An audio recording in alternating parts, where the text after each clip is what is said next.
বারাকাতু। শিক্ষকদের জন্য একটা সুখবর আসতেছে, তবে এখনো আসে নাই, আসতেছে। তো আমাদের এই শিক্ষকদের জন্য প্রায় 2004 সালের পর থেকে কিন্তু একটা আন্দোলন হচ্ছে যে আসলে বাড়ি ভাড়া, চিকিৎসা ভাতা এবং ঈদ বোনাস, আসলে এইগুলো কিন্তু রাষ্ট্রীয়ভাবে শিক্ষকদের একটু ঠকানো হচ্ছে বলা চলে, বা এটা দেওয়া কম হচ্ছে। তো ঈদ বোনাস সাধারণত প্রতিটা চাকরিজীবী কিন্তু 100% করে পায়, কিন্তু শিক্ষকরা মাত্র 25% করে পায় এবং কর্মচারীরা 50% করে পায়।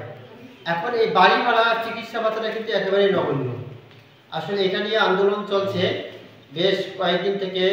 আমাদের আওয়ামী লীগ সরকার থাকাতেও কিন্তু বেশ আন্দোলন হচ্ছিল, কিন্তু ওরা আশ্বাস দেয় কিন্তু দেয় না 100%। বলে যে শিক্ষকদের জন্য 100% বোনাস করা দরকার, কিন্তু আসলে এটা কার্যকরী করে না। সবাই বলে দরকার, কিন্তু কাজ করে না। তো এখন আমাদের যে উপদেষ্টারা আছে, এই উপদেষ্টারা কিন্তু অলরেডি আশ্বাস দিয়েছে, এবং সর্বশেষ যে উপদেষ্টা, অর্থ উপদেষ্টা, উনি কিন্তু আশা দিয়েছে যে আমরা টাকা সংগ্রহ করতেছি। যে আমাদের দেলোয়ার স্যার, উনি কিন্তু খুব পরিশ্রম করতেছে আন্দোলনে। তো ওনার নেতৃত্বে কিন্তু ওনাকে বলা হয়েছে যে আমরা অর্থ সংগ্রহ করতেছি কীভাবে 100% বোনাস দেওয়া যায়, এবং সামনের বাজেট 2025 এবং 2026 সালের বাজেটে কিভাবে তাদের বাড়ি ভাড়াটা এবং চিকিৎসা ভাতাটা বাড়া যায়, এটা ওরা কাজ করতেছে। তবে দেলোয়ার স্যারের যে কথা, সামনে যে আমাদের ঈদুল আজহা, ঈদুল আসতেছে, তো এখানেই চাওয়া হচ্ছে যে 100% বোনাস। এখন অর্থ সংগ্রহ করতেছে, এখন ওরা যতক্ষণ প্রজ্ঞাপন করে না ততক্ষণ কিন্তু বিশ্বাস করা যাবে না। এখন বাড়ি ভাড়া কিন্তু আমরা কত করে পাই? একটা এগুলোমুক্ত শিক্ষক বাড়ি ভাড়া মাত্র পায় 1000 টাকা। তো 1000 টাকা কিন্তু কোনো বাড়ি ভাড়া হয় না, এইটা হচ্ছে আমাদের বাড়ি ভাড়া। আর চিকিৎসা ভাতা মাত্র কত দেয়? 500 টাকা। 500 টাকার তো কোনো চিকিৎসা হয় না। কেন? এখন চিকিৎসা দেখা যাচ্ছে 800 থেকে প্রায় 1500 করে কিন্তু ভিজিট নেয়, তাহলে মাত্র 500 টাকা চিকিৎসা ভাতা। আর বাড়ি ভাড়া 1000 টাকাতে কি কোনো বাড়ি পাওয়া যাবে? এখন সরকারি যে প্রাইমারি হোক, অন্য যে চাকরিগুলো আছে, এটা কিন্তু 45% করে বাড়ি ভাড়া পায়। এখন যদি কাজ 40-45% থেকে বাড়ি ভাড়া হয়, তাহলে এখন দেখো আমাদের মাত্র 1000 করে দিচ্ছি।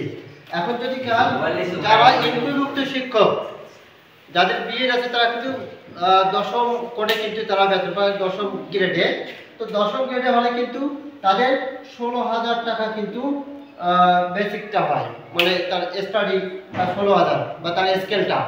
এখন এই 10ম গ্রেডে কিন্তু 16,000 যে স্কেল, এই 16,000 যেখানে 45% হয়, আমরা কিন্তু পাচ্ছি 1000 করে। যেখানে 45% হয়, তাহলে দেখো এখানে কত আসতেছে, ভাগ কত? 100। তো এটা যদি আমরা এখানে একটু কাটাকাটি করে নেই, তাহলে এখানে আসছে কত? 7200। তাহলে যদি আমাদের 45% করে বাড়ি ভাড়া দিত, তাহলে আমরা পাইতাম কিন্তু 7200 টাকা করে পাইতাম। আর সে জায়গায় আমাদের মাত্র 1000 করে দিচ্ছে এই এমপিভুক্ত শিক্ষকদের। তাহলে অবশ্যই এটা কি রাষ্ট্রীয়ভাবে ঠকানো হচ্ছে।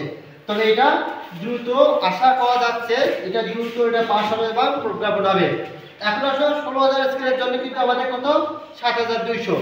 এখন যদি কাল 10ম 9ম গ্রেড কলেজে 22,000 টাকা করে শুরু হয়, তাহলে এদেরটা আসে কত? যদি কাল এদের 45% হয়, যদি 45% হয়, তাহলে দেখেন আমরা 100 দিয়ে ভাগ দেই, 2 কাটা, এটা গুণ করলে আসছে কত? 9,900। তার মানে একটা কলেজের শিক্ষক তারা কিন্তু 22,000 থেকে তাদের শুরু, যেহেতু 9ম গ্রেড। এখান থেকে 45% বাড়ি ভাড়া দেয়, তখন কিন্তু পায় 9,900 টাকা। আর এখন পাচ্ছে কত? মাত্র 1000 টাকা। তাহলে আমাদের কতটা পার্থক্য? এটা হচ্ছে কলেজের জন্য। আর এটা বিএড সহ যে শিক্ষকগুলো আছে এমপিভুক্ত স্কুল এবং মাদ্রাসায়, তারা কিন্তু বিএড থাকলে 16,000 পাবে। তো 16,000 এর ক্ষেত্রে আমাদের এই টাকা আছে বাড়ি ভাড়া।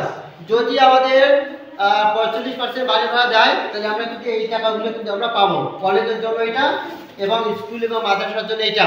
আর যাদের 11 গ্রেডে যদি 11 গ্রেড হয়, তাহলে 12,500 গুণন 45 ভাগ কত? 100। এখানে দেখলাম আমরা দুটো শূন্য কেটে নেই, এটা যেখানে গুণ করে নেই, তাহলে আসতেছে 5,625। তখন কিন্তু যাদের গ্রেড হবে 11, বা বিএড ছাড়া গ্রেড 11 তারা কিন্তু 5,625 টাকা বাড়ি ভাড়া পাবে যদি কাল 45% করে বাড়ি ভাড়া দেওয়ার সরকারের নিয়মে। তো এটা ইনশাআল্লাহ আশা করা যাচ্ছে আমাদের যে আন্দোলন চলছে দেলোয়ার স্যার, এই আজিজি স্যারের যে আন্দোলন, এটি কিন্তু কঠোর পরিশ্রম করতেছে।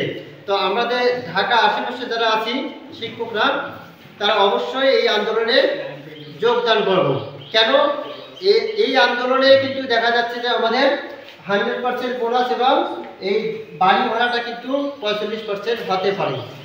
এজন্য আমরা দ্রুত যোগদান করবো। আর অন্যান্য আন্দোলনের ক্ষেত্রে এই আন্দোলনটা একটু হলে ব্যতিক্রম আছে।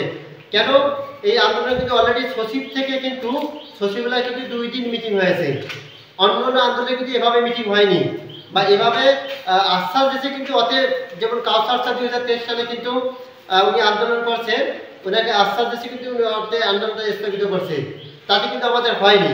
আর ইনি কিন্তু আন্দোলন করার আশ্বাস দেওয়ার পর কিন্তু আজিজি স্যার কিন্তু এটা মানতেছে না, তার মানে প্রোগ্রাম যাচ্ছে। এই জন্য আমরা আশা করতেছি আমাদের 45% বাড়ি ভাড়া দেয়, 10ম গ্রেডে পাবো 7,200, 11তম গ্রেডে পাবো 5,625 এবং 9ম গ্রেডে যারা কলেজের বা অনেকে হাই স্কুলে সিনিয়র শিক্ষক আছে 9ম গ্রেডে পায়, তারা পাবে 9,900 টাকা বাড়ি ভাড়া। আর চিকিৎসা ভাতাটা কিন্তু 500 করে আছে। এটা এটা এটা কত করবে? এটা 1,500 করতে পারে যদি কাল আমাদের বাড়ে। এটা 45% যদি হয় অবশ্যই এটা কত 1,500 করবে চিকিৎসা ভাতা। আর বোনাসটা হবে 100%। তো আমরা আশা করতেছি ইনশাআল্লাহ সামনের ঈদেই 100% বোনাস পাবো। আর এই 45% বাড়ি ভাড়াটা 25 এবং 26 অর্থ বছরে থেকে চালু হতে পারে, এটাই আমরা আশা করতেছি।